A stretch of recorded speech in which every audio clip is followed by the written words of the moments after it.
Coming up on 2020 on ID.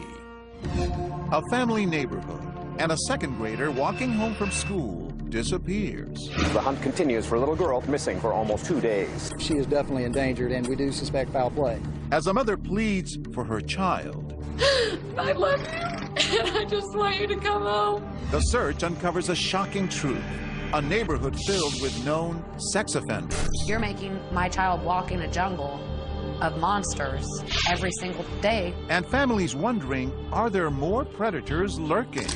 Every person I see, I'm in my mind, I wonder. What happened to Summer Thompson? I want to know what this monster did. A mother torn by grief.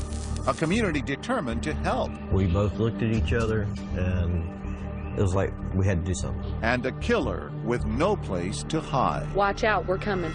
We're gonna get you.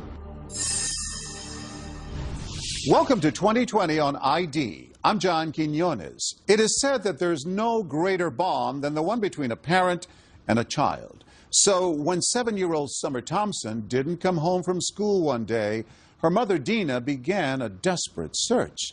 But as Chris Cuomo first reported in 2010, finding Summer would only be the beginning. Dina would soon learn that things in her tight-knit community were not as they seemed.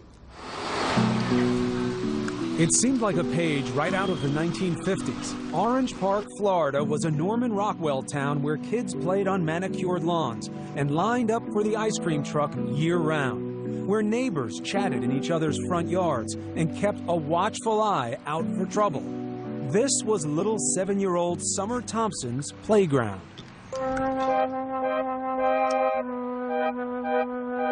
They nicknamed her Grace. Because she was so klutzy. I mean, she could not walk and chew bubble gum at the same time. But she loved to dance. She wanted to be a ballerina. But there was nothing awkward about Summer when it came to showing her affection. I mean, she just wanted to hug everybody. She just always wanted everybody to be happy with her. Not surprising, then, that Summer took it to heart whenever she got teased. What does a pretty girl like that get teased about? She had problems, like, actually with her speech, like, yiddle instead of little. And she was in some special classes to try to help her with that kind of thing, and that they made fun of that fact. Our story starts here, October 2009, when that teasing came to a head. Summer was walking home from school with her older sister, her twin brother, and some friends. A schoolmate made fun of her, and the two exchanged words. Upset, Summer ran off past the other children, disappearing into the crowd ahead. But when her twin brother and older sister arrived home just 15 minutes later, Summer wasn't there. Dina, a medical receptionist, had a friend waiting at the house to watch the kids that afternoon. I texted my friend, and I said just wanted to check and make sure that everybody made it home okay. He texted me back that Summer didn't come home from school. That was at 4:03 that afternoon, more than an hour after school let out. I mean, panic-stricken from the moment I got that text back. I couldn't get that through my brain. Like, what do you mean she didn't come home? She's never done that before. And what calls do you make? Every single person that I could possibly think of in our neighborhood who I had a phone number for, whether it be her older brother's friends, whether it be her older sister's friends, anybody and everybody who lives in my neighborhood. Armed with flashlights, neighbors searched through yards, parked cars, and sheds for any... Within hours, hundreds of residents from Orange Park, Florida were out in the streets searching. By evening, Dina Thompson was living every parent's worst fear, the unthinkable. Summer had vanished in plain sight. I love you, and I just want you to come home.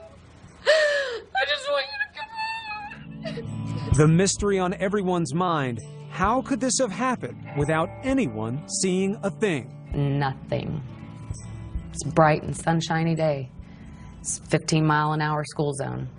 Just about everyone on her street knew Summer, the little girl who considered everyone a friend. This man lived more than a half-mile away, but says Summer and her siblings often chatted with him on their way home from school.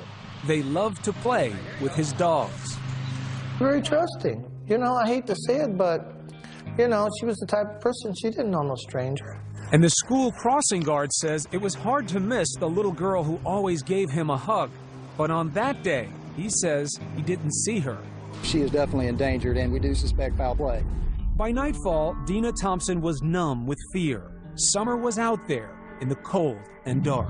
She only had her little, like, jogging suit jacket on, and that's all I can remember thinking is that she's somewhere cold and hungry and scared. I mean, all I could do was stay outside because if she was going to be cold, I was going to be cold.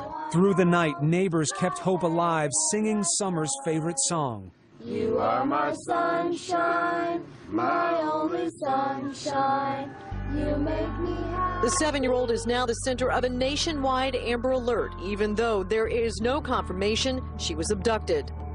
Day 2, Dina took her appeal nationwide. She's one of the most loving little girls in the whole wide world. She doesn't know a stranger, and if somebody has her, please just bring her home. She's got a twin, and he misses her, and we all miss her, and we just want her to come home okay. That's all I wanted. I didn't care at that point if this thing got in trouble or not, as long as she got brought back to me safe, alive. Were you believing at that point? Maybe? No, I can't explain it, but I just knew that she was gone. On a hunch, one detective thought to search the dumpsters, but they'd already been collected and were headed off in 23 different trucks to a landfill in Folkestone, Georgia. Police halted the trucks en route and began sorting through 564 tons of garbage, looking for one little girl. With deep regret and sadness that I have to inform you that a body has been found. 48 hours after Summer went missing, the world finally heard the news, which Dina Thompson had already known deep down in her gut. All I remember is losing it. I mean, literally losing it. Neighbors telling me they could hear me, the shrills across the street. The senselessness of it. Why mine? Why anyone's? And my baby was thrown in the trash. How could you do that?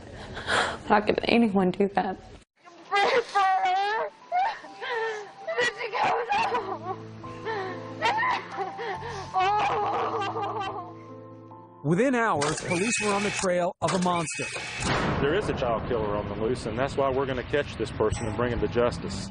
This house, which was being renovated at the time, was their first stop. It was the last place anyone said they'd seen Summer alive. He says he was at this home Monday afternoon, and Summer ran up to the place and told workers they were doing a good job on the renovations. According to reports, there was another reason police were possibly interested in this house. The rug which Summer's body was allegedly wrapped in may have come from the construction dumpster there. According to these Clay County public records, Vincent Design and Build was the construction And then company. what seemed like a huge red flag. One of the men working at the construction house was a registered sex offender, but the community was in for another shock. Turns out being a registered sex offender here in this seemingly pristine neighborhood is all too common. 162 registered predators and sex offenders were located within a 5-mile radius of Summer's home. When we come back, a neighborhood on edge. It's scary to think how many people are actually doing that in our community right now. Every person I see, I'm in my mind, I wonder. And no one is above suspicion. People want to speculate and think bad things about me. When we return.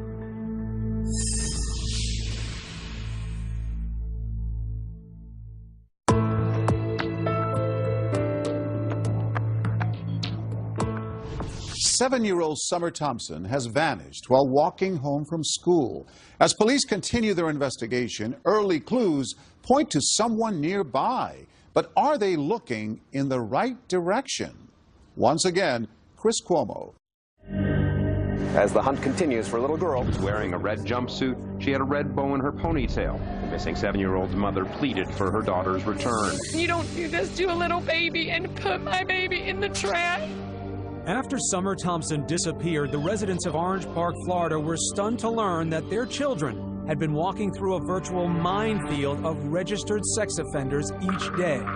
162 living in just a 5-mile radius of Summer's home. It's scary to think how many people are actually doing that in our community right now. And I'm talking not in dozens, I'm talking hundreds of cases that we've got out there. It's a very scary thing. Had you any idea? No. Another surprise for Dina Thompson was that early on, she and her friends were under suspicion because in many other missing child cases, family members have been implicated. That's one of the things that hurts me the most, that people want to speculate and think bad things about me.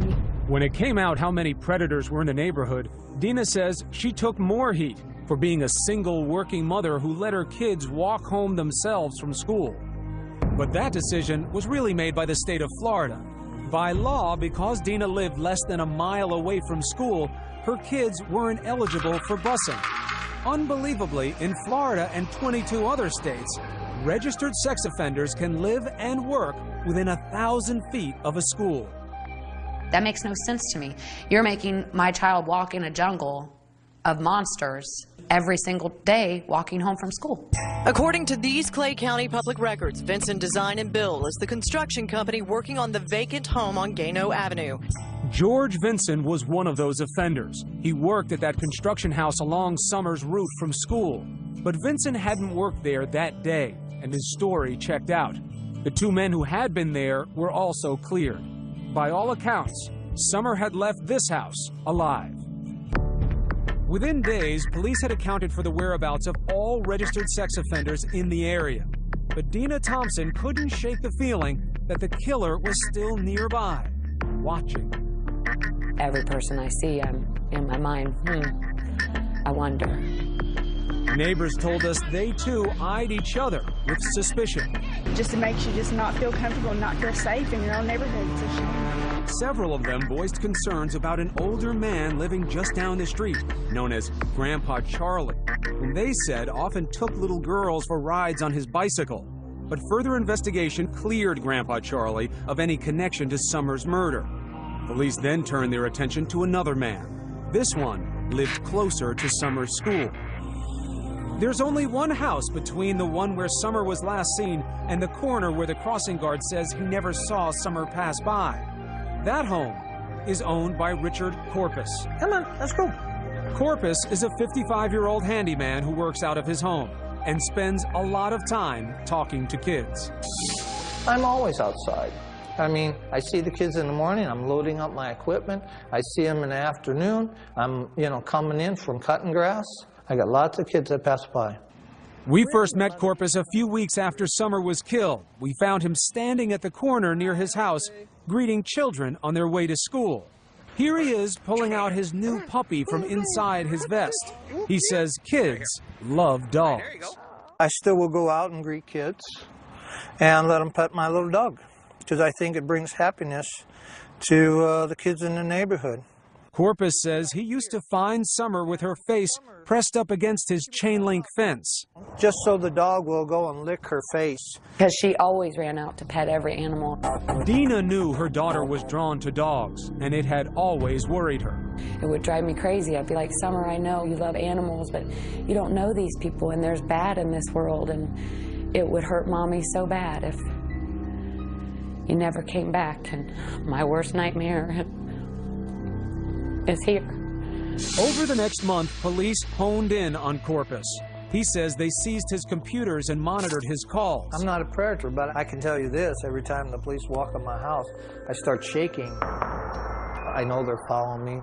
I know that they're into my computer, looking, analyzing, and I'm not trying to get emotional, but I'm telling you quite honestly, there's 30 kids right now that are waiting for a Santa Claus.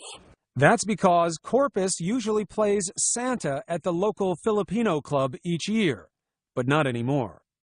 Because I'm afraid one of these parents will turn around and try to make me out something that I'm not, but just a good, kind man. Corpus says the neighbors had it all wrong. He says he wants to protect the children.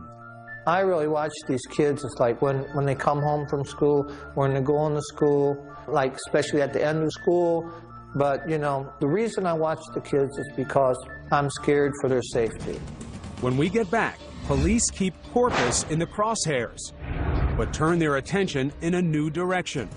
Why did the shed at this house suddenly disappear? He would run from the shed back there and just run back and forth, back and forth. He'd be out there sometimes 5:30 in the morning just running. New suspect comes into focus. Stay with us.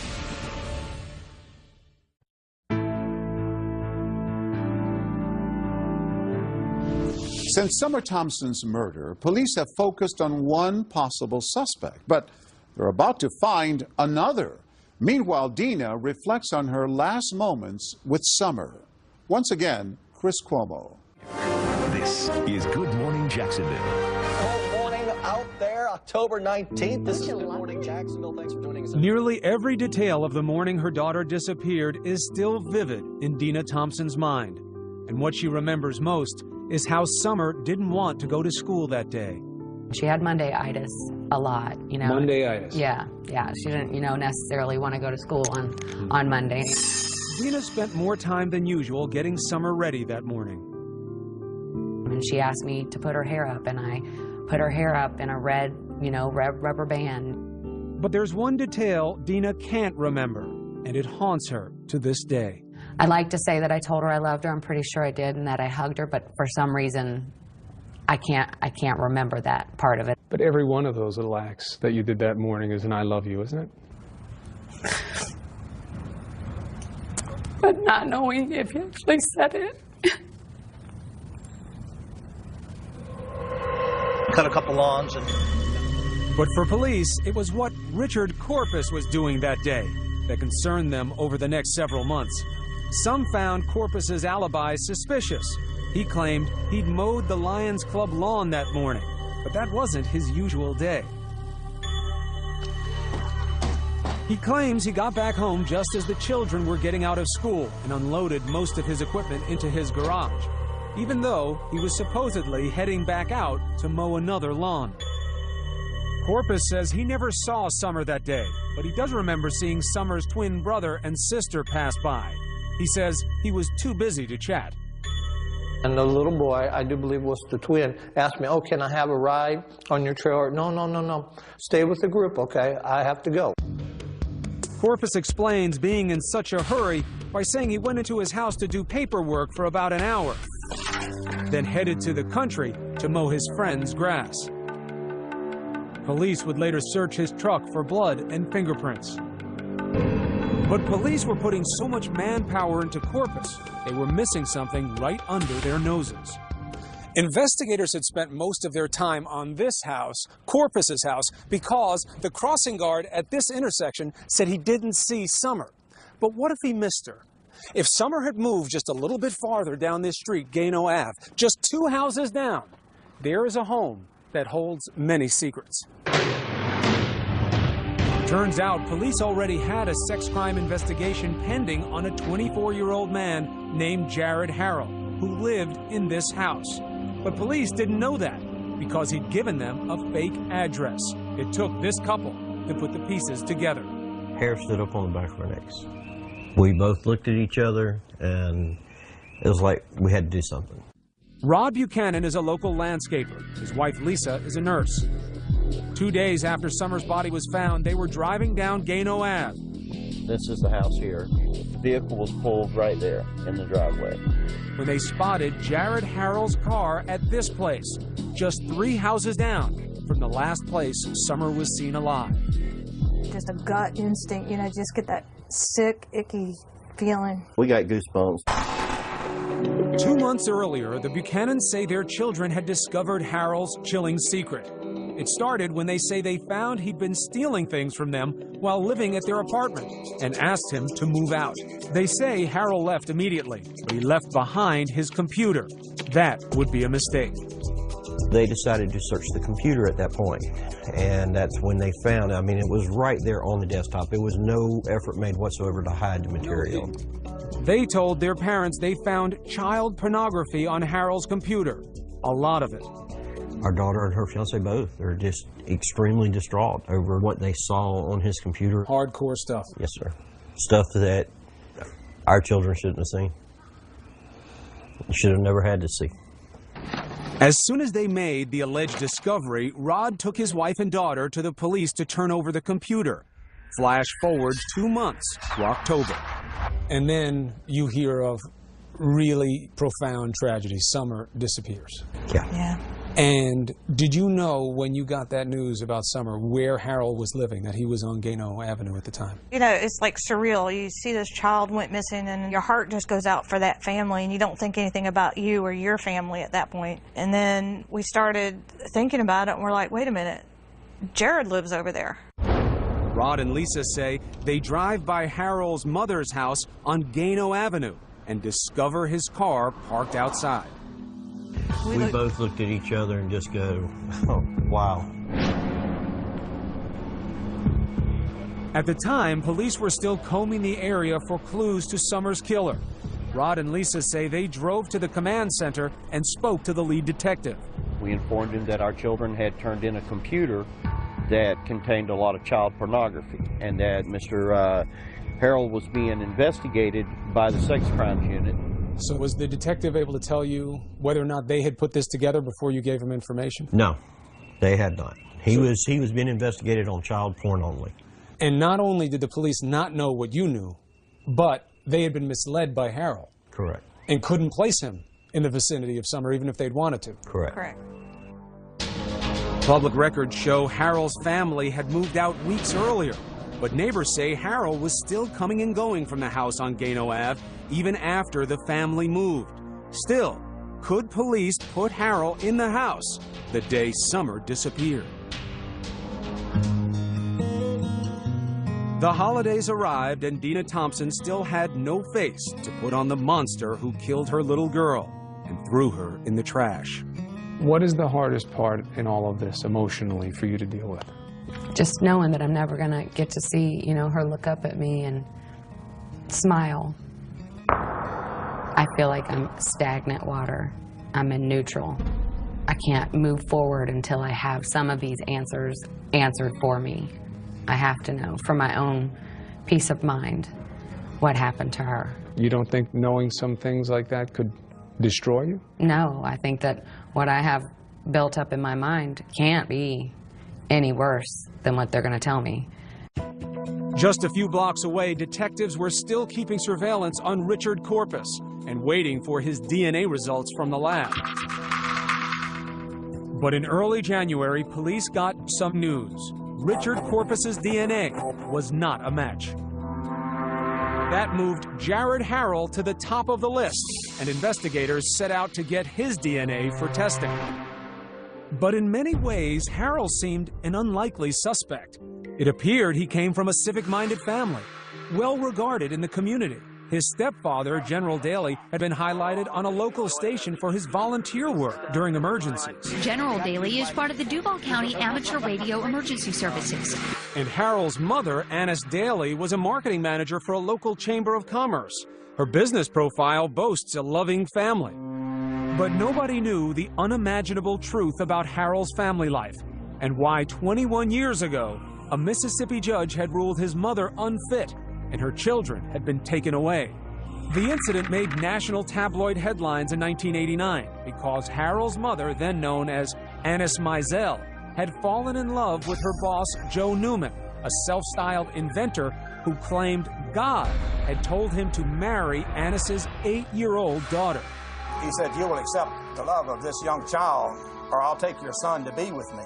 Newman talks about this in a 4-hour video he's produced about his life, a video that features his son and his wife of 15 years, whom he was still married to when he performed his own marriages to Harold's 8-year-old sister and Harold's mother, Annis, as well. I'm one hell of a man, and that's what girls have told me, who've been with me. Newman claimed God would tell him when to consummate his marriage with Harold's sister. Jared was only 3 years old. A judge put Harold and his sister in the hands of social service workers. 6 years later, Annis would get them back, but relatives say things were never stable very long. Records show Annis had at least 56 different addresses in almost as many cities while Harold was growing up. She'd been married 4 times, filed for bankruptcy 3 times, was evicted from at least 1 home, and was found guilty of grand theft after allegedly stealing thousands of dollars from her employer. Well, we didn't discuss what was going on with him and his mom and dad. All this came as a shock to Lisa and Rod Buchanan, who had known Harold's current stepfather from their church for several years and never guessed Jared was so troubled. You would look at this guy and you'd say, big, gentle giant. Wouldn't hurt a flea. So how would this gentle giant, who was unknown to Summer Thompson's family, lure her into this house? Well, it turns out there was someone living here that Summer liked a lot. It wasn't Jared Harrell. It was a dog. This dog, which according to a classmate, Summer sometimes stopped to play with on their walk home from school. Shortly after Summer's death, people noticed the dog was gone, and so was this shed, which neighbors say had been in the side yard of the house on Gano Ave the day Summer disappeared. And Harrell had moved out too, shortly after Summer was murdered. He went to live with his mother some 30 miles away, and the shed went with him.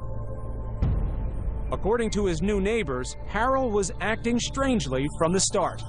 He would run from the shed back there and just run back and forth, back and forth. He'd be out there sometimes 5:30 in the morning just running. They say he'd run for hours as if trying to shake off something that was tormenting him. Just like crazy running, like a kid would run when they're mad. And around January, they also started noticing something else. Suddenly, police were staking out their neighborhood. They would sit like at the end of the road and other people's driveways. Then suddenly, Harrell vanished. He fled to Meridian, Mississippi, not far from where he was born.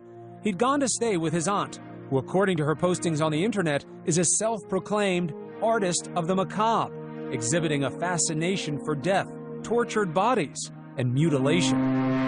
Police track Harrell down, and in February they arrest him on 29 counts of child pornography based on computer evidence brought to them by the Buchanans months earlier. Harrell pleads not guilty. They also name him as a person of interest in the Summer Thompson case. Mr. Harrell, you are charged with 29 counts of possession of photographs of sexual performance by a child. Police then searched Harrell's mother's house and the one on Gano Avenue in hopes of finding evidence to link him to Summer's murder.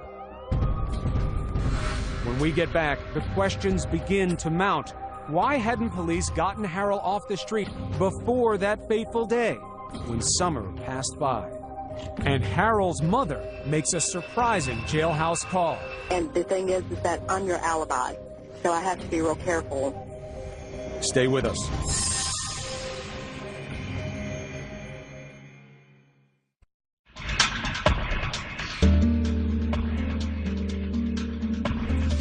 Jared Harrell is in jail on child pornography charges, and police have named him a person of interest in Summer Thompson's murder.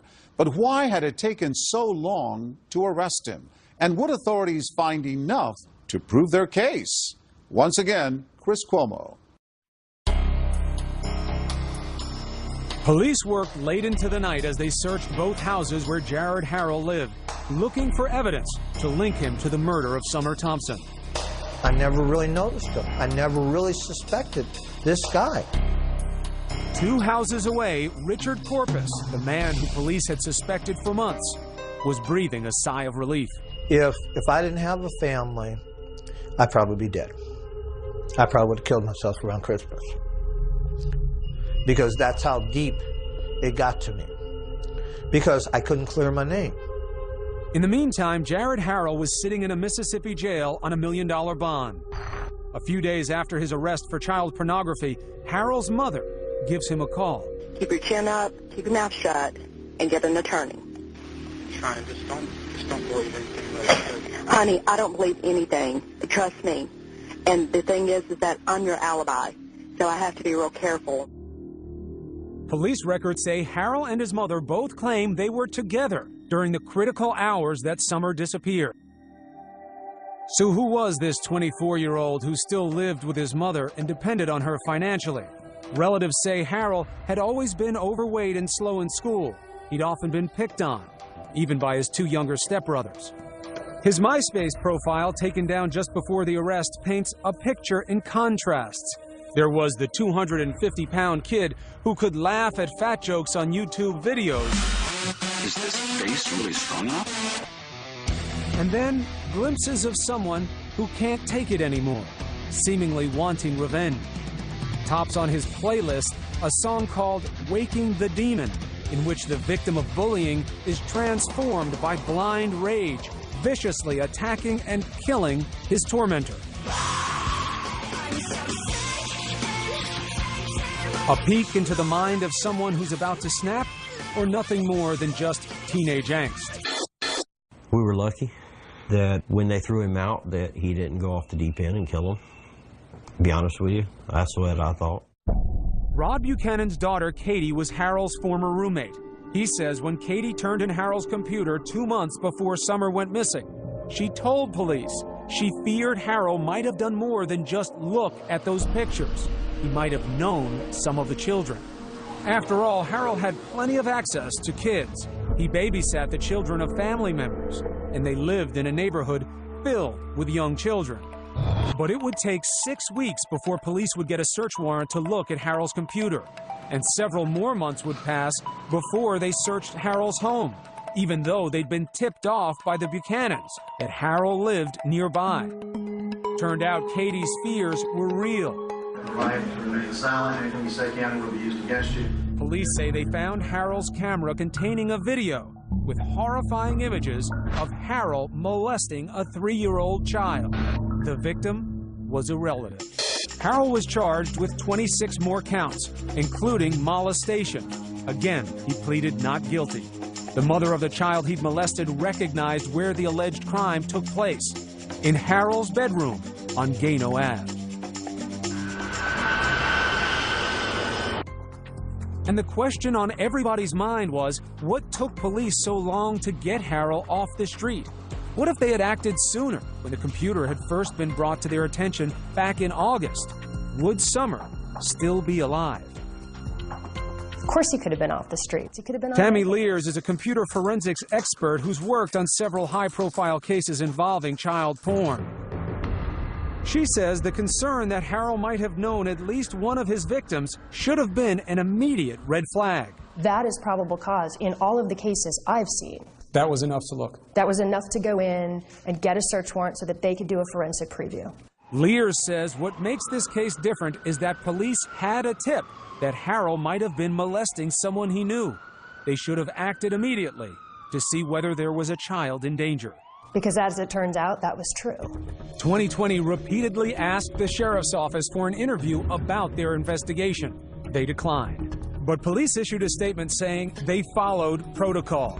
They say Harold claimed he was being set up, and after an ambiguous response on a polygraph from one of the roommates, police say they first had to rule out Katie and her fiance as suspects. Our children were basically treated as primary suspects, and their internet records were searched, their financial records were searched. They actually had to go through lie detector tests. Our baby cried because they searched her underwear drawer. For 2 months, they investigated them. You don't wonder, under the category of what if, that time had been spent looking at Harold instead of your daughter and her fiance? I think they were looking at him at the same time. He just wasn't cooperating. But the Buchanans actually defend police. Who's to say that even if they went out and arrested him when we turned it in, with being his first offense, that he would have been out the next day or two anyways? And you know, there's a lot of what ifs. What if our kids had not looked at that computer? What if our kids had turned the other way when they found what they found on that computer? A lot of questions wound up coming up about the investigation and why it took so long. What's your take on that? I would say to all the people that have questioned that, to look at it from just a very simple point of view. If I came up to your house or your office, picked up your computer and walked it into a police department and told them that it contained something illegal and that it belonged to you, would you expect the authorities to rush out and arrest you and ruin your name, your life, your reputation, all on my say-so? So you're forgiving of the timeline. You say these things take time. Yes, absolutely. Buchanan says it wasn't what police did that bothered him, it's how the public reacted. Harassing his family after news broke, even making death threats. I really expected the public to be behind them 100%. I expected the public to be out there saying, wow, way to go, guys. They've been accused of turning on a family friend for a reward. Ironically, they can't even get the reward because they turned Harrell in to police instead of to the Crime Stoppers hotline. Buchanan says they could have used that money to pay for his children's therapy because of all of this. She still has nightmares. And the stuff that she saw was so horrific that she can't get it out of her head? It's just burning images. Even the detective told us it's stuff that no one should ever have to see in their lifetime. When we get back, police finally say how Summer was killed, and the family is overcome. Stay with us.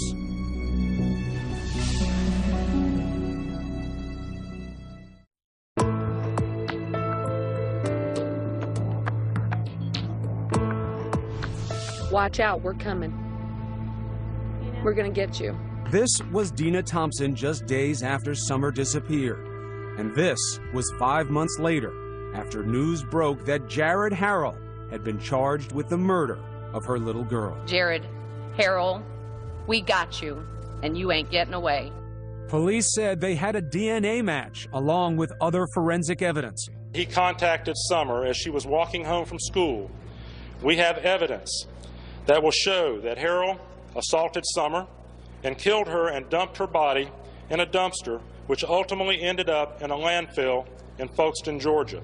They were certain they had their man, but Harrell pleaded not guilty. I mean, I want to talk to him. Months earlier, before she ever knew whom would be charged, Dina told us she wanted to meet the killer face to face. What would you say? Why? Give me your best excuse, your best reason as to why you had to do this. I just want to hear how pathetic he is. Did somebody tick you off that day? Did, you couldn't get a woman your age? But after the arrest, we wondered whether the passage of time or learning about Harrell had changed her perspective.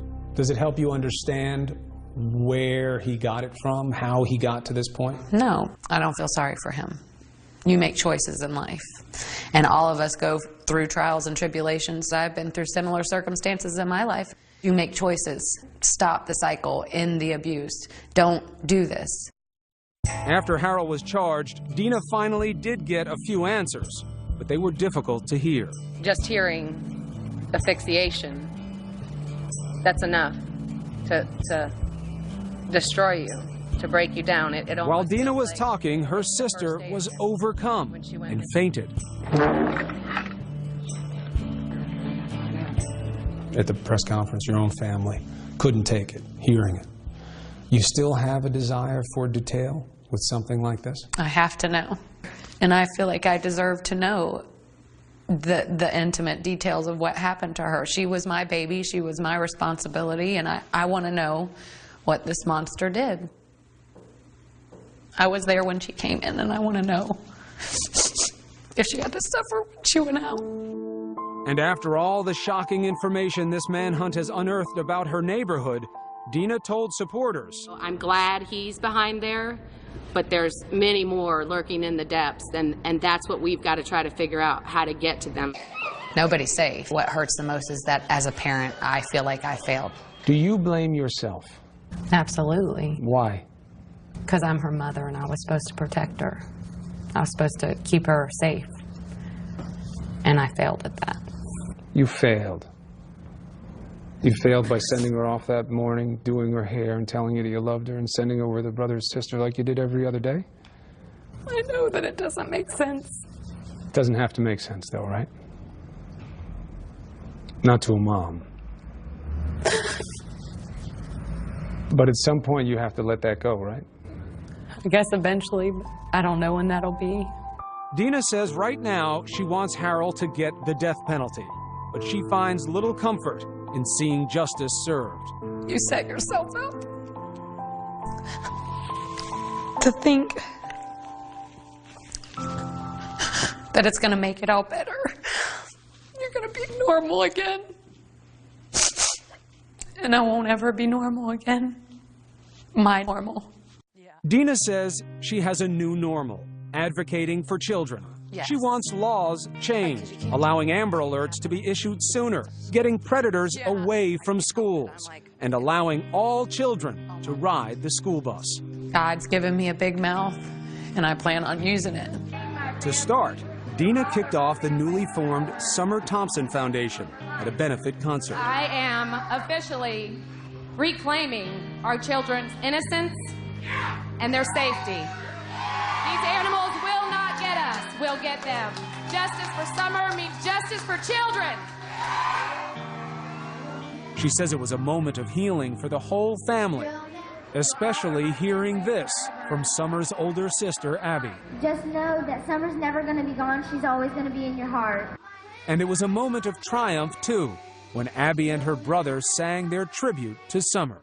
You'll never know, dear, how much I love you. Seeing your family be strong, seeing them be happy and having joy in life, that's the power. That's the power.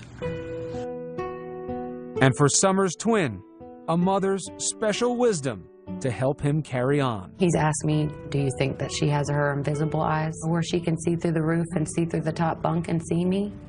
And I said, she's got her invisible eyes. And I tell him that he'll see her in his dreams, and that someday, none of us know when, we'll all be back together. And I said, it will be like you were never apart. You have a message for parents. What is it?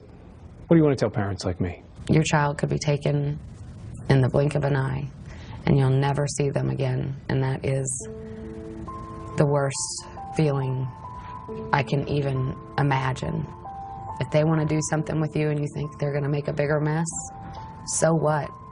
Play games with them, read stories to them, tell them you love them, tell them often. Love your kids. They're a gift from above, and you don't know how long you have with them. Love them with every ounce of your being.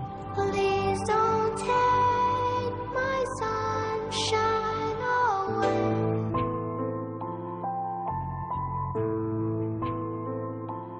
Jared Harrell later pled guilty to the murder of Summer Thompson. He was sentenced to life in prison. As of 2015, the changes to the laws that Dina advocated for have yet to be enacted, but she continues to hope they one day will be. I'm John Quinones. Please join us next time for another edition of 2020 on ID.